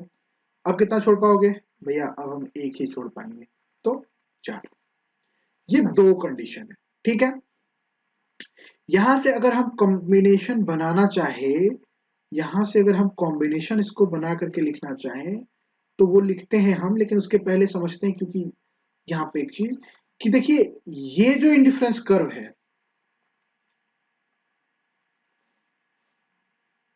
ये जो इंडिफरेंस कर्व है, इस इंडिफरेंस कर्व पे से ज्यादा वस्तु इस इंडिफरेंस कर्व पे है। मतलब ये जो इंडिफरेंस कर्व है, इससे ऊपर ये इंडिफरेंस कर्व ड्रॉ होगा। अगर आप ग्राफ बनाते हैं तो मान के चलिए कि 1 यूनिट x का और 12 यूनिट y का, इस हिसाब से अगर आप लेकर के चलते हैं तो ये ग्राफ कुछ ऐसा बनेगा आईसी का। और ये सिचुएशन, इसको IC1 मान लेते हैं, कंडीशन 1। और इसी चीज को जब आप प्लॉट करेंगे तो क्या होगा? 2 यूनिट और 14 यूनिट, 12 से ज्यादा 14, तो ये आईसी कैसा होगा? ये आईसी ऐसा होगा, होगा ना? तो ये ऊपर शिफ्ट कर रहा है क्योंकि इसमें ज्यादा वस्तु है, तो ये higher utility, higher indifference curve होगा, ये लोअर इंडिफरेंस कर्व होगा क्योंकि इसमें ज्यादा कंज्यूमर जो है वो ज्यादा उसको संतुष्टि मिलेगा, क्योंकि इसमें ज्यादा वस्तु उसको मिल रहा है। कंपैरेटिवली आप देखिए ना, यहाँ पे क्या बन रहा है, 1 और 12, यहाँ क्या है 2 और 14, तो वस्तु उपभोक्ता को ज्यादा वस्तु मिल रहा है ना, तो वो इस पे शिफ्ट करना चाहेगा। इस पे शिफ्ट करना चाहेगा, क्यों शिफ्ट करना चाहेगा? क्योंकि ये ऊपर का इंडिफरेंस कर्व है, उसको यहाँ ज्यादा यूटिलिटी मिल रहा है। ठीक है, और यही एक और चीज ध्यान रखिए कि वो इस आईसी में रहे चाहे इस आईसी में रहे, वो कोई भी कॉम्बिनेशन चुने, 2 14 का, 3 10 का, 4 7 का, 5 5 का, 6 4 का, उसको सिमिलर सेटिस्फेक्शन मिलेगा। सिर्फ उसी इंडिफरेंस कर्व पे उसको सिमिलर सेटिस्फेक्शन मिलेगा, और अगर वो ऊपर के इंडिफरेंस कर्व पे जा रहा है तो उसको ज्यादा सेटिस्फेक्शन मिलेगा। कंज्यूमर हमेशा इसको चुनना चाहेगा। लेकिन अगर आप कहें कि इसमें से किसको चुनना चाहोगे, तो वो कुछ भी कह सकता है, भैया हमको ये भी पसंद है, हमको ये भी, हमको ये भी, हमको ये भी, क्योंकि हम इंडिफरेंट है, हमको हमको सबसे एक ही संतुष्टि मिल रहा है, तो कोई भी दे दीजिए, कोई फर्क नहीं पड़ता। सिमिलर इसमें है, इसमें कम उसको यूटिलिटी मिल रहा है, लेकिन अगर हम उसको बोले कि नहीं तुमको इसी आईसी पे रहना है, तो उसको कोई भी कॉम्बिनेशन दे दीजिए, वो उसको सिमिलर सेटिस्फेक्शन मिल रहा है, यूटिलिटी लेवल कांस्टेंट है, तो वो कोई भी कॉम्बिनेशन चुनने के लिए तैयार हो जाएगा। लेकिन इस आईसी से इस आईसी में उसको ज्यादा मजा आएगा, क्योंकि इसमें ज्यादा वस्तु मिल रहा है। हमेशा आपको वही थैला पसंद होगा ना जिसमें ज्यादा सामान हो, है ना? कम सामान वाला क्यों लेना चाहेगा कोई भी? इससे क्या क्या कॉम्बिनेशन बन रहा है, अगर हम 1 का कॉम्बिनेशन बना के देखें, कौन कौन सा कॉम्बिनेशन बन रहा है, तो देख सकते हैं कि 1x, पहले 1x प्लस 12y का कॉम्बिनेशन बन रहा था, ये कॉम्बिनेशन 1 है। दूसरा कॉम्बिनेशन क्या है, 2x प्लस 8y। तीसरा कॉम्बिनेशन क्या है, 3x प्लस 5y। चौथा कॉम्बिनेशन क्या हो सकता है, तो 4x प्लस क्या था, 3y। और फिर पांचवा कॉम्बिनेशन क्या था, 5x प्लस 2y। ये 5 कॉम्बिनेशन है। उपभोक्ता इसमें से जो चुनेगा ना, उसको सिमिलर सेटिस्फेक्शन मिलेगा, लेकिन इससे ज्यादा सेटिस्फेक्शन उसको इसमें मिलेगा। क्यों? क्योंकि यहाँ पे कॉम्बिनेशन जो है वो थोड़ा ज्यादा वस्तु है ना, ये थैला थोड़ा ज्यादा भरा हुआ है, 2x प्लस 14y। ठीक है, x का 2 यूनिट और y का 14 यूनिट, तो वो हमेशा इस वाले आईसी पे शिफ्ट करना चाहेगा। लेकिन अब कौन सा आईसी चुनेगा, ये कौन बताएगा? तो कंज्यूमर का औकात बताएगा, क्योंकि इसमें ज्यादा सामान है, इसका दाम ज्यादा होगा, इसमें कम सामान है तो इसका दाम कम होगा। ठीक है, ये हम आगे पढ़ेंगे। सिंपली समझ गए ना, दो आईसी का कंसेप्ट, दो इंडिफरेंस कर्व का कंसेप्ट। ये एक इंडिफरेंस कर्व है, ये दूसरा इंडिफरेंस कर्व है। अगर ऊपर वाले इंडिफरेंस कर्व पे है तो उसको ज्यादा यूटिलिटी मिलेगा, और उसी इंडिफरेंस कर्व में वो किसी भी कॉम्बिनेशन को चुने, उसको सिमिलर सेटिस्फेक्शन मिल रहा है। ठीक है, अब इसी इंडिफरेंस शेड्यूल जो है, इसी इंडिफरेंस शेड्यूल जो है, इसी शेड्यूल को अगर हम ग्राफ पे प्लॉट करें, तो हम इंडिफरेंस कर्व प्राप्त कर सकते हैं। ठीक है, ये अगर आप प्लॉट करें कि 1 और 12 का कॉम्बिनेशन, 1 और 12 का कॉम्बिनेशन, यहाँ पे ये वाइट में, ठीक है। फिर दूसरा क्या था, तो 2 और 8 का कॉम्बिनेशन, ये 2, ये 12, यहाँ से 8, ये 8। ठीक है, ऐसे करके जब सारे पॉइंट्स को, कर्व वाले पॉइंट्स को अगर आप मिलाएंगे, तो ये ऐसा आईसी बन के आएगा। ये आईसी 1, कंडीशन 1 वाला है। उसी तरह अगर कंडीशन 2 वाला आप बनाना चाहें, तो कंडीशन 2 वाला भी बनेगा, इसके ऊपर बनेगा, क्योंकि वो 2 14 से शुरू हो रहा है, ये 1 12 से शुरू हो रहा था, वो 2 14 से शुरू हो रहा है। इसी तरह अगर आप और ऊपर बनाना चाहे, तो और ऊपर आईसी बन सकता है, और ऊपर आईसी बन सकता है, और ऊपर आईसी बन सकता है, जितना आप बनाना चाहे बन सकता है। ठीक है, ये जो डिफरेंट डिफरेंट आईसी हम ड्रॉ कर रहे हैं ना, इसको हम लोग कहते हैं आईसी मैप। ठीक है, क्या यहां से हम यह पता, मतलब क्या इससे हमको यह पता चल रहा है कि कंज्यूमर को कितना यूटिलिटी मिल रहा है? इस कर्व को देख करके कि अगर वो मान के चलिए कि वो 12 यूनिट और 1 यूनिट वस्तु खरीद रहा है एक्स और वाई का, इससे हमको पता चल रहा है कि इस पॉइंट पे उसको कितना यूटिलिटी मिल रहा है? नहीं। यही कारण है कि यूटिलिटी कार्डिनल ना होकर के ऑर्डिनल है। हम ये कह सकते हैं कि हमको IC1 से ज्यादा मजा IC2 में आ रहा है, IC2 से ज्यादा मजा हमको IC3 में आ रहा है, IC3 से ज्यादा मजा हमको IC4 में आ रहा है। लेकिन हम ये नहीं कह सकते कि इस पे हमको यूटिलिटी मिल रहा है तो कितना मिल रहा है ना? इसीलिए इंडिफरेंस कर्व थ्योरी का जो यूटिलिटी का कंसेप्ट है वो ऑर्डिनल है। समझ गए? अब एक चीज ध्यान रखिए कि जो मतलब IC2 है, कंज्यूमर क्या करेगा कि हमेशा इसी को प्रेफर करेगा। क्यों? क्योंकि मोर इज बेटर। हमारा अजम्पशन क्या था? ज्यादा हमेशा बढ़िया होता है। समझ गए? और एक चीज ध्यान रखिएगा कि ये जो कर्व है ना, अब चूंकि एमआरएस डिमिनिशिंग है, वो धीरे धीरे कम कम वस्तु को छोड़ना चाहेगा, धीरे धीरे कम वस्तुओं को छोड़ना चाहेगा वो एक्स को ज्यादा ज्यादा प्राप्त करने के लिए। इसकी वजह से ये ग्राफ ऐसा बनता है, डायरेक्ट ऐसा ना बन के ये ऐसा बनता है। अभी हम लोग इसके प्रॉपर्टी में देखेंगे ये चीज, हम सिर्फ आपको यहाँ पे समझाने की कोशिश कर रहे हैं। ठीक है, अब इसको थोड़ा एक्सटेंड करते हैं इस थ्योरी को। अब हम लोग मार्जिनल रेट ऑफ सब्सटीट्यूशन यानी कि जो इंडिफरेंस कर्व है उसका स्लोप देखते हैं। स्लोप जो होता है ना वो चेंज को बताता है, स्लोप जो होता है वो परिवर्तन को बताता है कि वो परिवर्तन कैसा है। ठीक है, स्लोप परिवर्तन को बताता है और कुछ नहीं करता। एक चीज और हम आपको बताते हैं, थोड़ा कैलकुलस का बात बताते हैं। वैसे आप लोगों को कैलकुलस आता है और नहीं आता है तो कोई परेशान होने की जरूरत नहीं है। 5 किलोमीटर है, ठीक है। एक कार है जो यहां पे खड़ी है। सॉरी, मेरा ड्राइंग बहुत ही खराब है। ठीक है,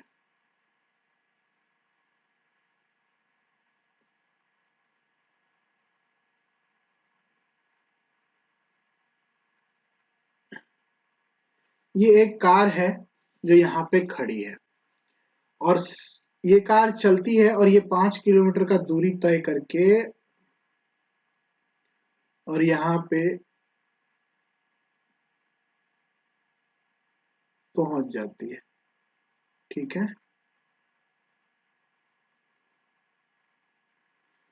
यहाँ पे पहुंच जाती है।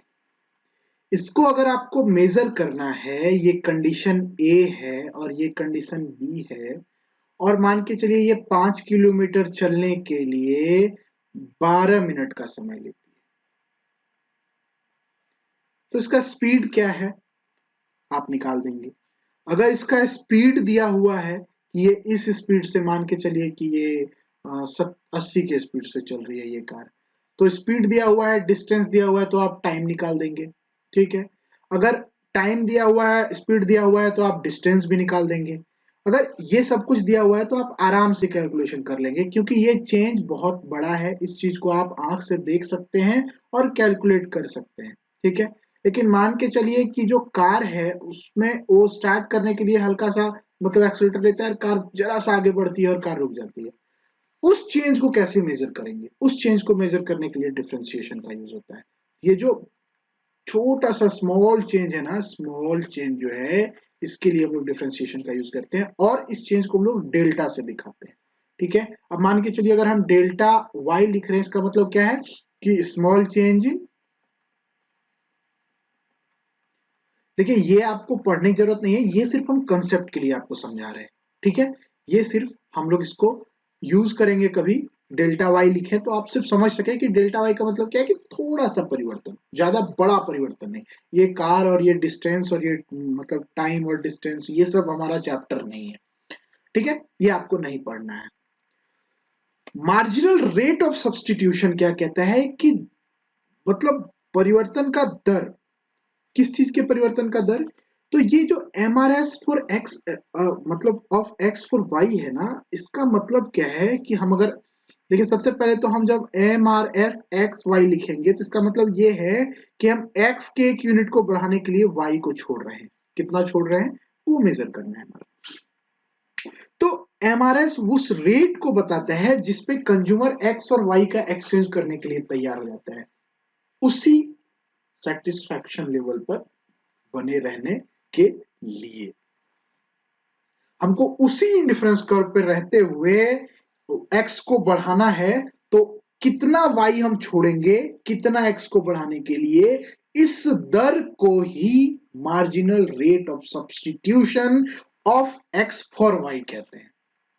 ठीक है, समझ गए? उसी टेबल को लेते हैं, जिस टेबल से अभी हम लोग इंडिफरेंस कर्व थ्योरी समझे, उसी टेबल को लेते हैं। गुड एक्स और गुड वाई, सिर्फ एक टेबल को लेते हैं, ज्यादा कंफ्यूज नहीं करेंगे। और यहाँ पे हम MRS XY मेजर करते हैं। एक काम करते हैं, कॉम्बिनेशन का भी नाम दे देते हैं, कॉम्बिनेशन। ठीक है, और हम लोग कॉम्बिनेशन देखे, कलर चेंज करते हैं। Combination A B C D और E, 5 कॉम्बिनेशन था।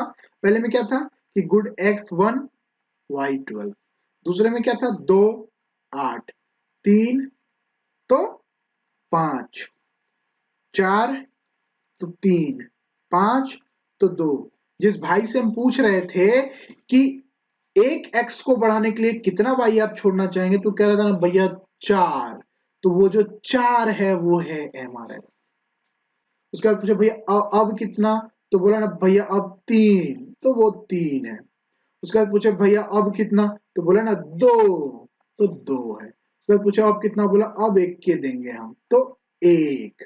ये हमारा मार्जिनल रेट ऑफ सब्स्टिट्यूशन है। अब ध्यान से देखिए कि ये क्या हो रहा है, तो घट रहा है।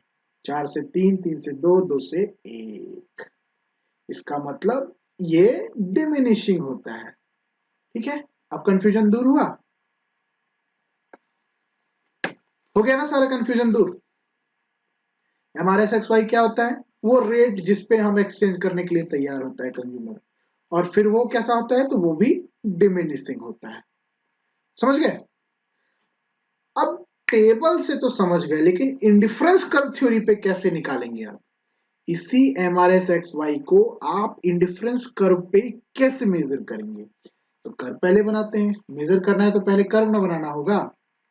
ये हमारा, देखिए हम यहाँ पे आपको समझा रहे हैं, लेकिन इसी ग्राफ को बनाने के लिए हम आपको एक तरीका बताएंगे, तब आप आसानी से बना पाएंगे। अभी शायद ये एक बार में न बने, ठीक है, क्योंकि पेन टैब पे ज्यादा बढ़िया से पेन चलता नहीं। अब इस चीज को ना मेजर करना अगर है, तो किसी भी कर्व का अगर हमको माइनर चेंज, वही डेल्टा मेजर करना होता है, तो उस कर्व से, कर्व का हम स्लोप खींचते हैं। स्लोप मतलब एक लाइन खींचते हैं उस कर्व से मिलता जुलता, तो वही एक लाइन खींचेंगे। अब मान के चलिए यहाँ पे है, तो एक लाइन खींचेंगे। ठीक है, अब देखिए ये जो है ना, ये बनने में ना, ऐसे में आप लोग को एग्जामिनेशन में बहुत डिस्टर्ब करेगा। कभी भी ये लाइन और ये कर्व सीधा नहीं बनने वाला। इसीलिए सिंपल सा इसका एक रूल अपनाइएगा। हम पहले इसको इसलिए बनाए ताकि ये आपको समझा सके।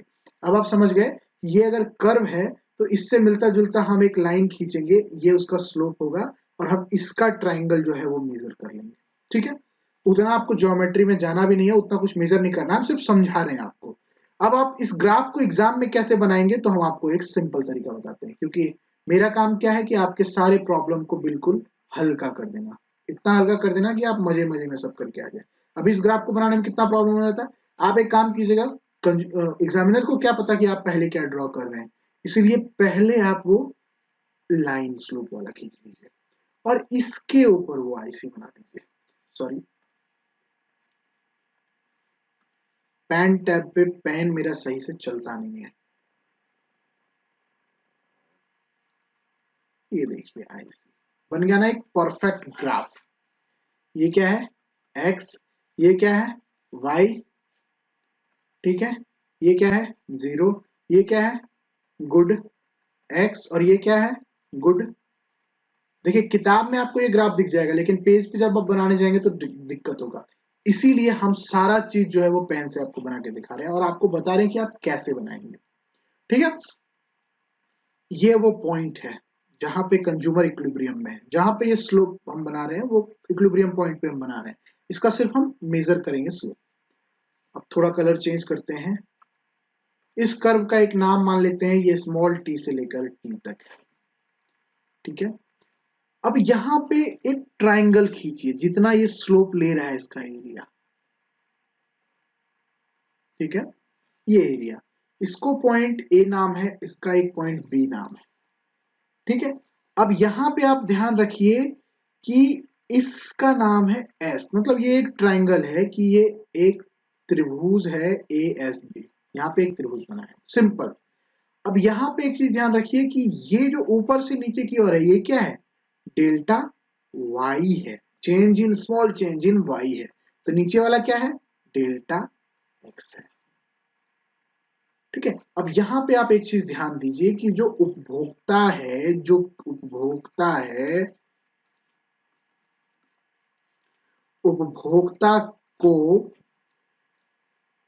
x का एस बी अमाउंट, x का एस बी अमाउंट, इतना अमाउंट लेने के लिए S B amount of x लेने के लिए एस अमाउंट ऑफ y छोड़ना पड़ रहा है। समझ रहे हैं ना आप लोग? समझे कि नहीं समझे? समझ गए ना? समझ गए तो फिर बता दीजिए एक बार हमको कि हाँ समझ गए। नहीं समझे तो बताइए, फिर से समझाते हैं। देखिए, ये x है, ये y है। अब ध्यान रहे कि ये s और b, इस पार्ट को उपभोक्ता अगर प्राप्त करना चाहता है तो उसको ये अमाउंट छोड़ना पड़ रहा है। आप ग्राफ बना के देखिए, यहाँ पे पहला कंडीशन था, ठीक है। अब वो दूसरा कंडीशन में यहाँ पे उपभोक्ता, ये मान के चलते हैं कि 4 यूनिट है, ये 5 है, ये 6 है, ये 5 है, ठीक है। अब उपभोक्ता पहले 6 और 4 का कॉम्बिनेशन यूज कर रहा था। अब अगर उसको इतना यूनिट बढ़ाना है, यानी ये पार्ट को बढ़ाना है, जिस पार्ट का नाम क्या है यहाँ पे एस बी, एस बी को उसको लेने के लिए इतना अमाउंट, उसको 1 यूनिट कम करना पड़ रहा है। उस यूनिट का नाम क्या है? तो एस अमाउंट को उसको छोड़ना पड़ रहा है। समझ गए ना? बहुत सिंपल है, बहुत चीज समझ गए। यहाँ पे एक चीज हम लोग देख रहे हैं ना कि जो लॉस ऑफ सेटिस्फैक्शन है, लॉस ऑफ सेटिस्फैक्शन किस चीज से? तो caused by giving up as वाला पार्ट जो है ऑफ वाई को छोड़ने से जो सेटिस्फैक्शन का हमारा लॉस हो रहा है, ये एएस पोर्शन वाई का छोड़ने पर जो हमारा सेटिस्फैक्शन का लॉस हो रहा है, वो कुछ नहीं है, तो वो नथिंग बट इक्वल टू किस चीज का? तो gain of the satisfaction, gain of satisfaction cause by adding up, जोड़ने पर, ठीक है, या टू इंक्रीज किस चीज में? तो S B amount of X को। जब हम एक चीज देखिए कि इस चीज को छोड़ने के लिए, इस चीज को प्राप्त करने के लिए, इस जो छोड़ रहे हैं वो कुछ नहीं है, बस इसका ये जो लॉस है और ये जो गेन है, ये एक दूसरे के बराबर है, ठीक है। इसका मतलब है कि जो उपभोक्ता है उसको x का एस बी अमाउंट लेने के लिए y का एस अमाउंट छोड़ना पड़ रहा है। इसका मतलब है कि M R S sorry for of x फॉर y is nothing but as divided by sb। मतलब कि change in y divided by change in x, कितना ये हो रहा है पोर्शन, यही है एम आर एस एक्स और y, यही है हमारा वो पोर्शन, ठीक है। अब एक जादू दिखाते हैं आप लोगों को, ठीक है। इसको समझ गए ना? इस चीज को समझ गए ना कि M R S X Y is nothing but this divided by this, delta Y change in Y divided by change in X, ठीक है। ये जितना हम लोग छोड़े हैं इसको आप न्यूमेरिकल वैल्यू दीजिए टेबल से। अगर कंफ्यूज, जहां भी इक्वेशन को लेके कंफ्यूज हो, फटाक से न्यूमेरिकल वैल्यू दीजिए, न्यूमेरिकल वैल्यू दीजिए। यहाँ पे डेल्टा वाई क्या था? डेल्टा वाई क्या था? इस टेबल पे आइए, ये कितना था? 4। डेल्टा एक्स कितना था? 1। यहां से आप वैल्यू निकालिए। Delta Y is equal to nothing but 4, ठीक है। और ये delta x is equal to 1। अब M R S X Y का फॉर्मूला क्या है? तो delta Y by delta X. Delta Y कितना है? 4। डेल्टा एक्स कितना है? 1। इसको डिवाइड करेंगे कितना आएगा? 4। देखिए M R S X Y यहां भी 4 है कि नहीं है? है ना। तो जब भी आपको कहीं किसी इक्वेशन में थोड़ा फंसने लगे, आप उसको न्यूमेरिकल वैल्यू दे करके देख लीजिए। समझ गए ना। MRS XY इज क्या होता है formula, delta MRS XY is equal to delta Y by delta X, जिसको हम लोग लिख सकते हैं DY बाई DX। ठीक है, एक जादू दिखाते हैं। इंडिफरेंस कर्व वाले ना अपने आप को बहुत होशियार समझ रहे थे। वो लग रहे थे कि ये सब हम ड्रामा, इस सारा बहुत सारा ड्रामा करके और मार्जिनल यूटिलिटी का जो कंसेप्ट है ना, उसको हम अवॉइड कर रहे हैं। पर एक्चुअली में उन लोगों को ये अंदाजा ही नहीं था कि वो मार्जिनल यूटिलिटी के कंसेप्ट से बाहर नहीं निकल पाए। बस वो कर क्या रहे हैं कि सिर्फ मार्जिनल यूटिलिटी का कैलकुलेशन को अवॉइड कर रहे हैं, वो नहीं दिखा रहे हैं कि हम कैसे मार्जिनल यूटिलिटी का मेजरमेंट कर रहे हैं। ठीक है, वो सिर्फ इसी चीज को कैसे, इस चीज को हम दिखाते हैं, इस चीज को हम प्रूफ करते हैं कि MRS इंडिफरेंस कर्व वाले अपने आप को बहुत होशियार समझ रहे थे। और क्या बोलते हैं, MU के बीच में, इन दोनों के बीच में क्या रिलेशन है, हम आपको दिखाते हैं। इनको लग रहा था कि हम ये सब करके MU के कंसेप्ट से बहुत दूर है। वो एक्चुअली में MU को सिर्फ कैलकुलेट नहीं कर रहे थे, बाकी वो MU से बाहर निकले ही नहीं थे। देखिए, IC को मेजर करने के लिए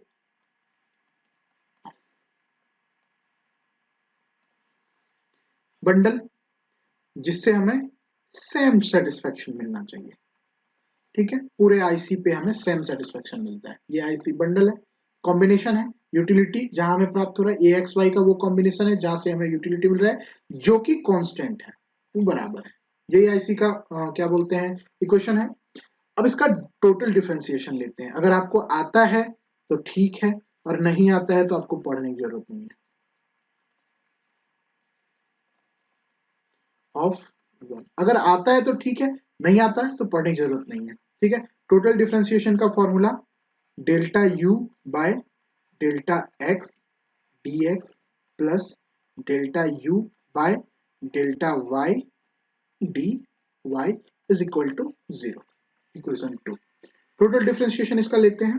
ठीक है, अब देखिए एक चीज समझिए, ये जो यहां से अगर हम dy बाई dx निकालना चाहें, dy बाई dx निकालना चाहें, तो यहां पे होगा क्या, क्या होगा, तो यहां पे होगा du बाय dx, ठीक है, divided by du by dy, ये आएगा, आएगा ना।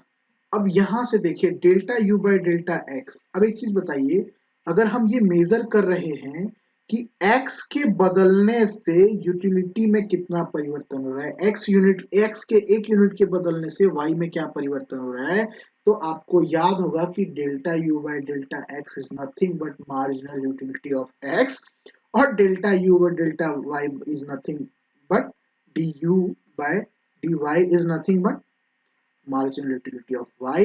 तो ये जो हम लोग फॉर्मूला निकाले हैं कि dy बाई dx जो है वो MRS XY है, तो ये कुछ नहीं होता, बस MUX डिवाइडेड बाई MUY होता है।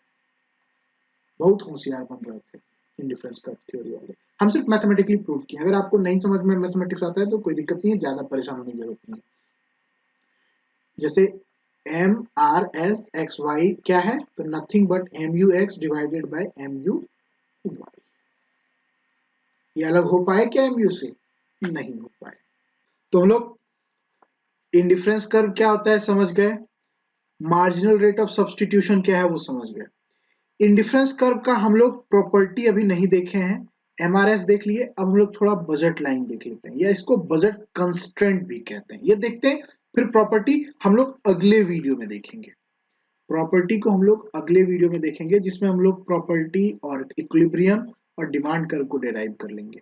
ठीक है, उसके अगले वीडियो में हम लोग उसके आगे का पार्ट देखेंगे, और ऐसे करके निपटा देंगे ऐसी को, चिंता मत कीजिए। यहाँ पे ज्यादा कुछ करते हैं तो प्रेशर हो जाएगा, आप लोग कंफ्यूज होने लग जाएंगे। तो सिर्फ इसीलिए बजट लाइन को देखते हैं, बजट कंस्ट्रेंट को देखते हैं, और इस वीडियो को एंड करते हैं, बाइंड अप करते हैं इस वीडियो को। ठीक है, तो the budget line, the budget constraint.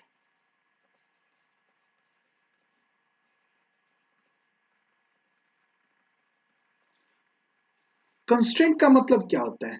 Restriction, consumer का रिस्ट्रिक्शन, कंज्यूमर को औकात बताना, औकात, बजट लाइन भी इसको कहते हैं, बजट कंस्ट्रेंट भी कहते हैं। ठीक है, तो ये है क्या एक्चुअली में? तो जैसा कि हम लोग को पता है कि हायर इंडिफरेंस कर्व यानी मोर इज बेटर, ऊपर का जो इंडिफरेंस कर्व है वो ज्यादा यूटिलिटी देता है, higher IC give higher utility. ठीक है, तो देखिए कि कंज्यूमर तो चाहेगा कि उसको सबसे ऊपर वाला इंडिफरेंस कर्व मिले, वो तो सबसे ऊपर का इंडिफरेंस कर्व चुनना चाहेगा। अब ऐसा करने के लिए दो कंडीशन है जो उसको पूरा होना चाहिए। अनगिनत वस्तु खरीदने के लिए उपभोक्ता के पास एक तो अनगिनत पैसा होना चाहिए, ठीक है, और दूसरा कि जो दाम है वह देना चाहिए, दाम, वस्तु का जो दाम है उसको दे दो और अनगिनत पैसा सब खरीद लो, तभी तो सबसे ऊपर का इंडिफरेंस कर्व ले पाएगा, which is almost impossible, almost नहीं इम्पॉसिबल ही है, क्योंकि अनलिमिटेड वांट्स और लिमिटेड रिसोर्सेज, वो कंसेप्ट एकदम बेसिक इकोनॉमिक्स का कंसेप्ट, इस चीज से कंज्यूमर को सबसे ऊपर वाला इंडिफरेंस कर्व लेने से कंज्यूमर को कौन रोकता है? तो उसका औकात रोकता है। औकात का मतलब क्या है? उसका इनकम, उसका इनकम मतलब क्या? उसका बजट क्या है। ठीक है, अब बजट लाइन को हम लोग समझते हैं, इस चीज को हम लोग समझते हैं। सपोज कीजिए कि कंज्यूमर का जो इनकम है वो 50 रुपया है, ठीक है, ये इनकम, उसका आय जो है, बजट रेखा हम लोग समझ रहे हैं, आय जो है वो 50 है, और दो वस्तु है, जैसा कि हमको पता है कि गुड एक्स है और वाई है। एक्स का दाम जो है वो ₹10 पर पीस है और वाई का दाम ₹5 पर पीस है। ध्यान रहे, इसको हम लोग किस चीज से दर्शाते हैं? तो पी एक्स से दर्शाते हैं, इसको हम लोग पी वाई से दर्शाते हैं, और इनकम को इकोनॉमिक्स में वाई से भी दर्शाते हैं, और इंडिफरेंस कर्व में एम का भी, बजट लाइन में एम का भी प्रयोग करते हैं। आपको जो मन हो आप प्रयोग कीजिएगा, हमको वाई अच्छा लगता है, हम वाई यूज करेंगे। दो वस्तु है, एक्स वाई, प्राइस है पी एक्स पी वाई, और इनकम है जिसको आप वाई से या एम से डिनोट कर सकते हैं। ठीक है, अब इस कंडीशन को, इस सिचुएशन को समझिए, बहुत अच्छे से समझिए। यहाँ पे दो कंडीशन है और इन दो कंडीशन के बीच में बहुत सारी कंडीशन है। पहला कंडीशन है कि वो सारा पैसा अगर एक्स पे खर्च कर देता है, सारा पैसा एक्स पे खर्च कर देता है, वाई खरीदता ही नहीं है, तो 50 रुपया है, 10 रुपया के हिसाब से वो कितना यूनिट खरीद रहा है? तो वो 5 यूनिट, 5 यूनिट एक्स का खरीद रहा है, यानी वो 5x ले रहा है। समझ गए? और सिमिलर कंसेप्ट, अगर वो सारा पैसा वाई पे खर्च करता है, एक्स को खरीदता ही नहीं, पूरा का पूरा वाई, तो उसको 5 रुपए के हिसाब से कितना मिलेगा? तो 10 यूनिट वाई का मिलेगा, यानी 10y। वो या तो एक वस्तु पे अगर सारा पैसा खर्च करता है तो वो 5x खरीद सकता है, दूसरे वस्तु पे वो सारा पैसा खर्च करता है तो वो 10y खरीद सकता है, लेकिन उसको कॉम्बिनेशन ऑफ गुड्स चाहिए, सिर्फ एक वस्तु पे पैसा खर्च नहीं करना है, तो वो इन दोनों के बीच में सामान खरीदेगा, अपने इस इनकम को ध्यान में रखते हुए, इस प्राइस को ध्यान में रखते हुए। इसको बजट लाइन में कैसे दिखाएंगे, बजट लाइन कैसे बनाएंगे? तो देखिए, ये है हमारा एक्स वाई ग्राफ, आपका भी फेवरेट, मेरा भी फेवरेट। ठीक है, ये एक्स है, ये थोड़ा महंगा है, तो इसका क्या है? एक, सॉरी एक ऐसे नहीं, ऐसे लिखाता है, 2 3 4 5 6 यूनिट हम लेते हैं, हालांकि कंज्यूमर का औकात कितना है? 50 रुपए है, तो वो 5 ही यूनिट खरीद पा रहा है 10 रुपए के हिसाब से। ठीक है, और ये कितना है? ये थोड़ा सस्ता है, तो 1 2 3 4 5 6 7 8 9 10, वाई का वो 10 यूनिट खरीद रहा है। अगर कंज्यूमर सारा पैसा वाई पे खर्च करता है, अगर कंज्यूमर सारा पैसा वाई पे खर्च करता है, सब पैसे वाई को दे देता है, तो वो कितना खरीदेगा? तो 10 यूनिट। और सारा पैसा एक्स पे खर्च करता है तो कितना खरीदेगा? 5 यूनिट। जब इन दोनों को मिला करके हम एक लाइन खींच देते हैं, तो इस लाइन को हम कहते हैं बजट लाइन। इस लाइन को हम क्या कहते हैं? तो इसको कहते हैं बजट लाइन, जिसको BL से भी दर्शाते हैं। समझ गए? यहां का इक्वेशन क्या है? तो y बटा पी वाई, यानी 50 रुपया डिवाइडेड बाय दाम 5 रुपया, टोटल 10 यूनिट, टोटल 10 यूनिट। यहां का इक्वेशन क्या है? तो y बटे P X is equal to 50 रुपया बटा 10 यानी कि 5 यूनिट, यानी कि 5 यूनिट। ये यहाँ का इक्वेशन है, सब पैसा x पे या सब पैसा y पे। ठीक है, समझ गए? अब यहां से अगर हम इसका स्लोप देखना चाहें, आप लोग बहुत कंफ्यूज हो रहे होंगे, हो रहे हैं क्या? नहीं हो रहे। मान लीजिए इस पॉइंट को हम लोग नाम देते हैं B, इस पॉइंट को हम लोग नाम देते हैं L। ठीक है, अब इसका अगर हम स्लोप देखना चाहें तो स्लोप इज इक्वल टू क्या होगा? O B O B O B is equal to क्या है? तो ओ बी क्या है? तो y बटा पी वाई है। ठीक है, और ओ एल क्या है? ओ एल क्या है? तो y बटा पी एल है। ये है। अब स्लोप क्या होता है? तो आपको पता है स्लोप होता है O B is equal to O L. इस चीज को अगर हम यहां दिखाना चाहें, ओ बी यानी y बटा P Y divided by y बटा पी एक्स, सॉरी ये एल नहीं, ये एक्स है। ठीक है, अब इसको अगर हम लोग तोड़ना चाहें तो यहाँ क्या हो जाएगा? y बटा P Y multiplied by P X divided by Y. यहाँ से y y कैंसिल आउट हो जाएगा और ये क्या आ जाएगा? पी वाई बटा पी एक्स बटा पी वाई। ठीक है, ये x है, ये हमारा इसका स्लोप हो गया। ठीक है, ये स्लोप निकल गया। अब एक और चीज देखिए, एक और चीज देखिए, एक और चीज देखिए कि कंज्यूमर जो है वो और दो कंडीशन में हो सकता है। ये तो उसका बजट लाइन है, ये इसका बजट लाइन है, ये इस कंज्यूमर इतना पैसा है कंज्यूमर के पास। कंज्यूमर इक्विलिब्रियम में कब होगा? जब जो इंडिफरेंस कर्व, या तो इंडिफरेंस कर्व यहां भी हो सकता है, इंडिफरेंस कर्व यहां भी हो सकता है, इंडिफरेंस कर्व यहां भी हो सकता है, इंडिफरेंस कर्व यहां भी हो सकता है, इंडिफरेंस कर्व यहां भी हो सकता है, इंडिफरेंस कर्व यहां भी हो सकता है। हाँ, हाइयर इंडिफरेंस कर्व, इससे ज्यादा यूटिलिटी इसमें मिलेगी, इससे ज्यादा इसमें मिलेगी, इससे ज्यादा इसमें, इससे ज्यादा इसमें, इससे ज्यादा इसमें। कंज्यूमर इक्विलिब्रियम, कंज्यूमर तो चाहेगा कि उसको ये मिले, लेकिन उसका औकात सिर्फ ये इंडिफरेंस कर्व खरीदेगा। इसका अगर 1 नाम है, इसका 2, इसका 3, इसका 4, इसका 5, इसका 6, कंज्यूमर चाहेगा उसको 6 मिले, लेकिन उसके पास पैसा जो है वो उसको रिस्ट्रिक्ट करके और कह रहा है तुमको 4 ही खरीदना होगा। तो वो इंडिफरेंस कर्व जो बजट लाइन को टच करे, जहां पे टच करेगा कंज्यूमर, उस इंडिफरेंस कर्व पे इक्विलिब्रियम में होगा। हालांकि इक्विलिब्रियम हमारा टॉपिक नहीं है, लेकिन यहां से हम अभी इक्विलिब्रियम आगे देखेंगे, अभी नहीं है। यहां से एक चीज समझ रहे हैं कि दो कंडीशन और इंडिफरेंस कर्व का हो सकता है, एक जो बजट लाइन के नीचे होगा और दूसरा जो बजट लाइन के ऊपर होगा। अब आप समझिए कि जो बजट लाइन के नीचे का इंडिफरेंस कर्व है, उसमें उसको संतुष्टि तो मिल रहा है, लेकिन पैसा उसके पास बच जा रहा है। तो पैसा क्यों बचाएगा? पैसा तो वो खर्च कर देगा सारा सामान पे, तो वो ऊपर ऊपर ऊपर इंडिफरेंस कर्व पे शिफ्ट होना चाहेगा। और वही अगर बजट लाइन के ऊपर वाला इंडिफरेंस कर्व जो है, वहां उसको संतुष्टि तो बहुत ज्यादा मिल रहा है, लेकिन पैसा नहीं है उसके पास, तो बेचारा पैसा के कारण उसको नीचे आना होगा। समझ गए? अब हम आपको बताते हैं कि अगर, मतलब ये जो, इसको एक पॉइंट मान लेते हैं, इसको एक पॉइंट मान लेते हैं के, और इसको एक पॉइंट मान लेते हैं एच। ठीक है, और बजट लाइन हमारा है ही। अब हम लोग इसको समझते हैं थोड़ा अलजेब्रिक मेथड में, इक्वेशन के मेथड में। देखिए बजट लाइन का इक्वेशन क्या होगा? तो इन बजट इज इक्वल टू क्या हो सकता है कि price of X into X plus price of Y into Y. ये बजट इक्वेशन होता है। देखिए इसको अगर हम लोग न्यूमेरिकल वैल्यू दें, जहां कंफ्यूजन वहां न्यूमेरिकल वैल्यू। ठीक है, अब मान के चलिए कि अगर वो सारा पैसा एक्स पे खर्च करता है, तो वो कितना यूनिट खरीद रहा है?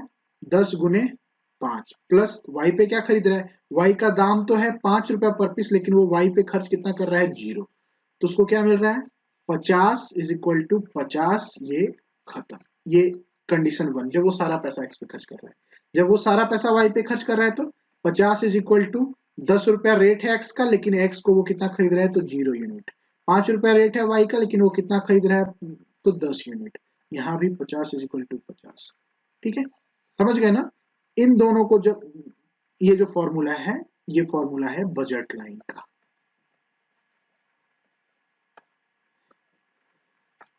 अब एक चीज देखिए, अगर y = P X X plus P Y Y है, तो कंज्यूमर क्या करेगा, क्या करेगा कंज्यूमर?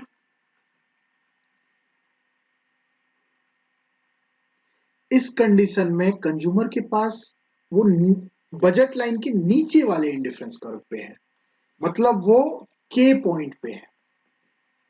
मतलब ये जो पॉइंट है हमारा के, इस जो इंडिफरेंस कर्व है, इस बजट लाइन का इक्वेशन क्या है, तो y = पी एक्स एक्स। ये सब हम मिटा दे रहे हैं, ठीक है, आप लोग नोट कर लिए होंगे, या नहीं नोट किए तो हम नीचे एक इक्वेशन बनाते हैं, क्योंकि ये पीडीएफ आप लोग को देना है तो कुछ मिटाना ठीक नहीं रहेगा, है ना। यहाँ पे बना देते हैं, इसके बगल में ही बना देते हैं ताकि आप लोग समझ पाए अच्छे से। ये इक्वेशन के बगल में देखिए, ये बजट लाइन है, ठीक है।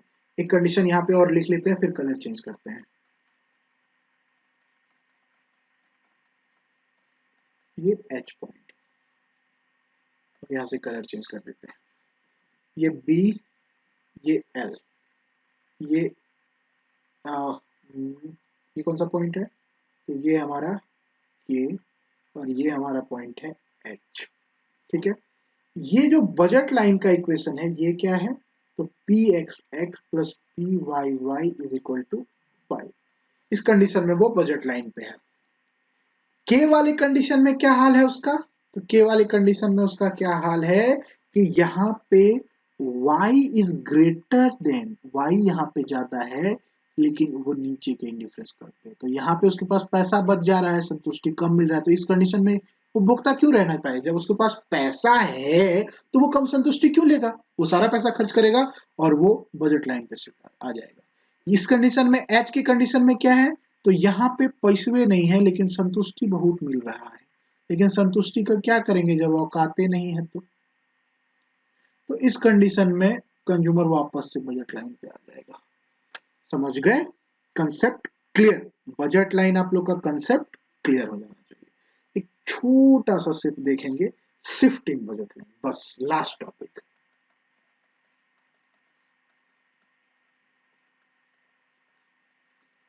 बजट लाइन में शिफ्ट कैसे करेगा, तो आपको पता है दो तरह से शिफ्ट कर सकता है। एक है जब चेंज इन प्राइस हो, इतना आप लोग को आता होगा, अब हम उम्मीद करते हैं, और दूसरा एक कंडीशन हो जब चेंज इन इनकम हो, ठीक है।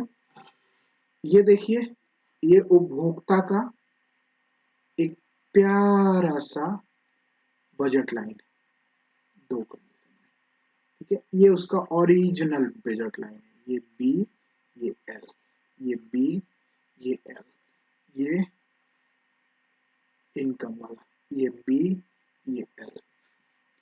Colour change, condition 1, P x में चेंज होता है। अगर पी, ये एक्स है, ये वाई है, आप लोगों को तो पता ही है इतना कुछ। अगर पी एक्स चेंज होता है, अगर एक्स जो है वो बढ़ता है, तो कंज्यूमर का बजट क्या होगा, घट जाएगा, और वो एल डैश की स्थिति में आ जाएगा।